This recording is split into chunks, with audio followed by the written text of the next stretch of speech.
Hello दोस्तों। आज हम पंचवर्षीय योजना के बारे में जानेंगे। सबसे पहले बात करेंगे आखिर पंचवर्षीय योजना है क्या। जानेगा। पंचवर्षीय योजना एक ऐसी योजना होती है जो किसी भी देश के लिए 5 ईयर प्लान होता है। आपको मालूम होना चाहिए, पांच। यहाँ पंच की बात किया गया है और वर्ष की बात किया गया है। तो जो 5 ईयर प्लान होता है वो किसी भी देश के डेवलपमेंट के लिए होता है। कोई भी जो देश होता है वो 5 ईयर प्लान जो होता है वो लेके आता है ताकि देश का विकास किया जा सके, लेकिन क्रमबद्ध तरीके से संसाधनों का न्यायपूर्वक विधि विधान के साथ सतत विकास के दायरे में रहते हुए देश का विकास हो कितने सालों में, 5 सालों में। ये हर गवर्नमेंट जो होती है, जो भी गवर्नमेंट आता है वो इस तरीके से कार्य करता है। लेकिन हमारे भारत में ये पंचवर्षीय योजना नहीं था। हमने 1951 में, अगर हम बात करेंगे तो 1951 में सोवियत संघ सोवियत संघ के संविधान से अडॉप्ट किया और भारत में इसको 1 अप्रैल 1 अप्रैल 1951 को भारत के संविधान में जोड़ा गया। 5 ईयर प्लान, पंचवर्षीय योजना। लेकिन आखिर ये पंचवर्षीय योजना था क्या? पंचवर्षीय योजना शुरू किया गया था आपके जवाहरलाल नेहरू के द्वारा। इन्होंने कहा कि हमें देश के विकास के लिए 5-5 साल बनाकर देश के डेवलपमेंट पर ध्यान देना होगा। तो सबसे पहला जो पंचवर्षीय योजना आया था वो आया था 1951 से 1956। ध्यान दीजिएगा, केवल 5 साल के लिए आया था, 1951 से 56। ये था हमारा पहला पंचवर्षीय योजना। इस पे खासकर कृषि पे ध्यान दिया गया था, कृषि और सिंचाई। ध्यान दीजिएगा, कृषि पर भी ध्यान दिया गया था और सिंचाई पर भी, क्योंकि बहुत सारा ऐसा इलाका था जहाँ पर जल की उपलब्धता नहीं होती।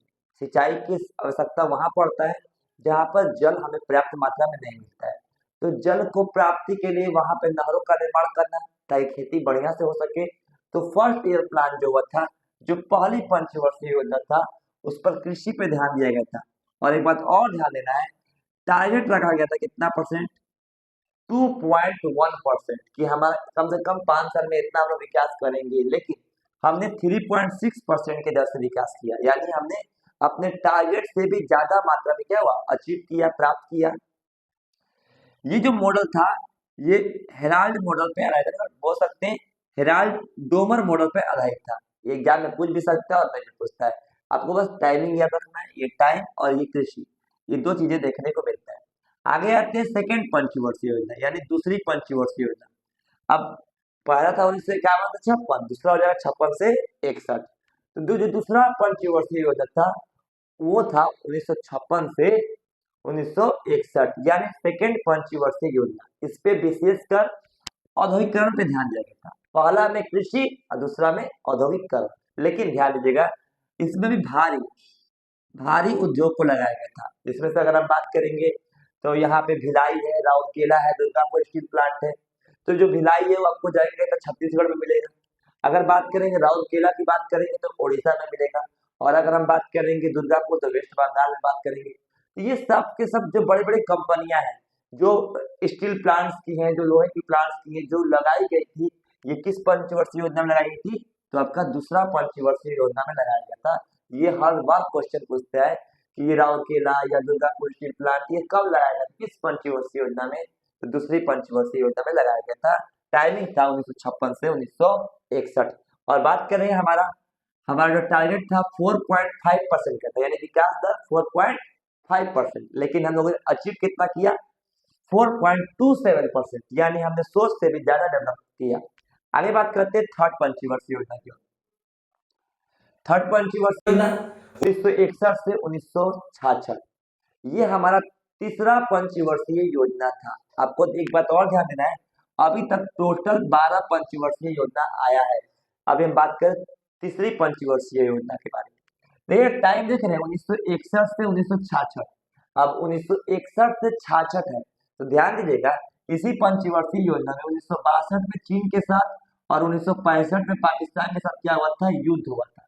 यानी अगर हम बात करें तो चीन के साथ और हम बात करें तो पाक के साथ क्या हुआ था, युद्ध हुआ था। जब दो दो को युद्ध होगा तो क्या हम अपने विकास को प्राप्त कर पाएंगे? तो इसका आंसर होगा नहीं, हम विकास प्राप्त नहीं कर सकते, क्योंकि हमारा पूरा ध्यान युद्ध पे था। जब सारा ध्यान अगर युद्ध पे रहेगा तो हमारा विकास होने वाला नहीं है। तो थर्ड प्लान में हम लोगों ने कृषि और उद्योग पर बात किया था। टारगेट रखा गया था 5.6%, लेकिन देखिए हम लोग क्या किए, 2.4% केवल प्राप्त किए, यानी अपने सोच से आधा प्राप्त किए। इसका तात्पर्य ये नहीं था कि हमने प्राप्त नहीं किया, लेकिन टारगेट ये था कि चीन और पाकिस्तान के साथ जो युद्ध हुआ था, उस युद्ध की वजह से हमारी तीसरी पंचवर्षीय योजना विफल हो गई। अब बात करते हैं इसके बाद योजना अवकाश हो गया। आप सबको पता होना चाहिए कि पहला के बाद दूसरा, दूसरा के बाद तीसरा, लेकिन तीसरा का चौथा नहीं आया था, बल्कि यहाँ पर 1966 से 1969 का जो 3 ईयर का जो गैपिंग है, 66 से वहां पे 3 ईयर का गैपिंग है यहाँ पे, तो कम से कम ये 3 ईयर जो गैपिंग था, तो ये लाया गया था क्यों? क्योंकि यहाँ पर ताकि जो योजना जो पहले किया गया था ताकि उसको ठीक किया जा सके, क्योंकि युद्ध के दौरान इन सभी चीजों को हम लोग बिखेर चुके थे। फिर उसके अवकाश के बाद फिर शुरू होता है चौथी पंचवर्षीय योजना। ये चौथी पंचवर्षीय योजना, आप बताइएगा, जब हम पूरा कुटा के एकदम कुटाइल रहेंगे, मारपीट खा चुके हैं, पाकिस्तान को हरा चुके, चीन से हार गए, तो कहीं ना कहीं हमको आत्मनिर्भरता की बात करें, हर एक चीज अपना हो, स्वदेशी हो, वगैरह वगैरह। तो जो चौथी पंचवर्षीय योजना था, उसमें हम लोगों ने आत्मनिर्भरता की बात की थी, जो हमारा लक्ष्य था आत्मनिर्भर भारत की बात की थी चौथी पंचवर्षीय योजना में। और टारगेट कितना था हमारा 5.5%, लेकिन हम लोगों ने प्राप्त किया केवल 3.3% ही प्राप्त किया। तो हम लोगों ने 4 पंचवर्षीय योजना देखा। अब बात करते हैं अगली 5वीं पंचवर्षीय योजना के बारे में। 5वीं पंचवर्षीय योजना 1974 से 1978 के बीच में होता है 5वीं पंचवर्षीय योजना।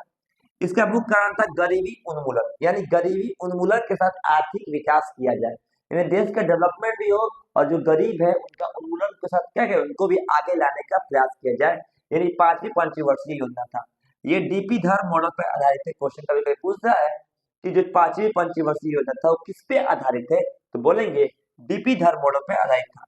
टारगेट की बात करेंगे तो 4.4% था, लेकिन हम लोगों ने प्राप्त किया 4.8%, यानी अपने लक्ष्य से भी ज्यादा प्राप्त किया। तो पांचवी कहीं ना कहीं 5वीं जो पंचवर्षीय योजना था वो सफल हुआ, जैसा कि हमने तीसरी और चौथी में देखा कि हमारा उतना पंचवर्षीय योजना सफल नहीं हुआ, लेकिन 5वीं पंचवर्षीय योजना कहीं ना कहीं सफल होते हुए दिखाई दे रहा है। अब बात करेंगे छठी पंचवर्षीय योजना। छठी पंचवर्षीय योजना 1980 से 85 के बीच चलता है। इसमें क्या होता है आपका,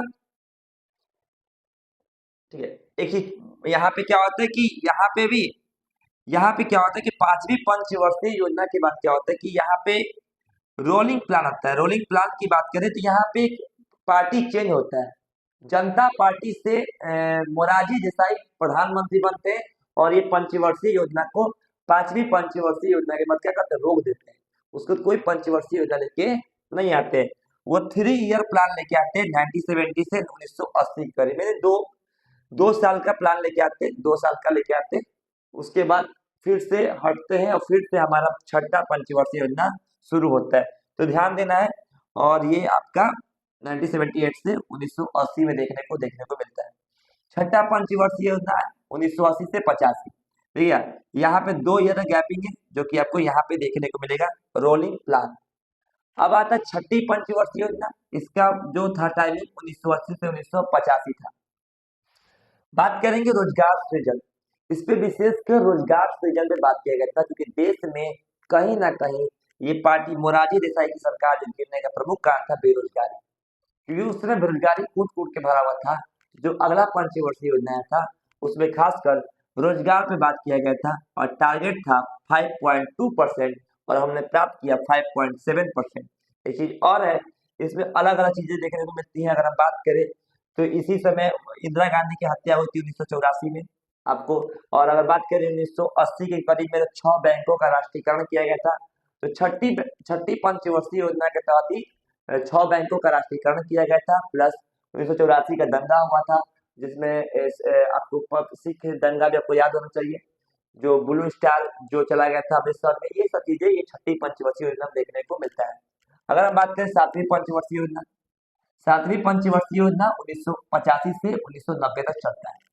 इसका जो उद्देश्य था क्या था, आधुनिकरण के साथ सामाजिकरण। हमें डेवलपमेंट तो लेना है, आधुनिकरण तो करना, लेकिन समाज के साथ आधुनिकता की ओर बढ़ना, यानी जनता प्लस औद्योगिकरण। औद्योगिकरण बढ़ना है और जनता का समाज दोनों को बराबर लेके आगे बढ़ने का उद्देश्य था 7वां में। इसका एक नारा है, रोटी रोजी उत्पाद। ये फेमस नारा है, रोटी रोजी उत्पाद। क्वेश्चन पूछता है कि रोटी रोजी उत्पाद के बारे में किस पंचवर्षीय योजना में कहा गया था? तो 7वीं पंचवर्षीय योजना में कहने का तात्पर्य था। टारगेट था 5%, हमने प्राप्त किया 6%, यानी कहीं ना कहीं अपने लक्ष्य से भी बेसिक प्राप्त करने का कार्य किया। अब आते हैं 8वीं पंचवर्षीय योजना। 8वीं पंचवर्षीय योजना 1992 से 1997 था। अब यहाँ पे हर जगह मॉडल याद नहीं करना, ये मिलर मॉडल बनाया था। इसमें था मानव संसाधन का विकास करना, मानव विकास संसाधन, मानव संसाधन मतलब बेहतर शिक्षा दिया जाए, बेहतर स्वास्थ्य हो, रोजगार हो, यानी कहीं ना कहीं ये मानव के डेवलपमेंट पे कार्य करना है। हमें सब चीज डेवलप करना है, लेकिन मानव को भी डेवलप करना है। जब मानव ही डेवलप नहीं होंगे तो क्या हम विकास कर पाएंगे? इसीलिए 8वीं पंचवर्षीय योजना का जो मुख्य उद्देश्य था वह मानव को डेवलप करना था, और हमारा लक्ष्य था 5.6%, हमने प्राप्त किया 6.8%, जो कि बहुत ही बेहतर था। आगे बात करते हैं, हमारा आता है नवा पंचवर्षीय योजना। नवा पंचवर्षीय योजना 1997 से 2002। इसका नाम था सामाजिक न्याय, यानी इसका जो लक्ष्य था सामाजिक न्याय, समाज को न्याय दिया जाए।